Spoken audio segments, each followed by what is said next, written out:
தங்க பிள்ளையே, இப்பொழுது ஒரு சில நபரின் மாற்றத்தால் என் தங்க பிள்ளையானது மனதுக்குள் பல வழிகளோடு பல கஷ்டத்தோடு அவர்கள் நம்மை புரிந்து கொள்வார்களா அல்லது நம்மை தேடி வருவார்களா என்று என் தங்க பிள்ளையின் மனக்குழப்பமானதும் கஷ்டமானதும் கண்ணீரானதும் அதிகமாகவே இருக்கிறது.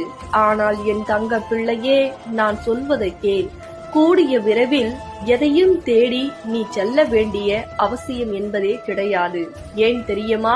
இந்த தாய் உன் கண்ணில் பட்டிருக்கிறேன். யாருக்கு உன்னை புரிய வைக்க வேண்டுமோ, உன் நல்ல மனதை தெரிய வைக்க வேண்டுமோ அவர்களுக்கு அப்படி புரிய வைத்து நான் உனக்காக அந்த நல்வாழ்க்கையை நீ நினைத்த நபரை கொண்டு வருகிறேன். ஆனால் எனக்காக ஒரு விஷயத்தை செய்வாயா? என்ன செய்ய வேண்டும் தெரியுமா? என் வாராகி தாயானவள் நான் நினைத்த நபரை கொண்டு வருவார்கள் என்று தைரியமாக இருக்க வேண்டும்.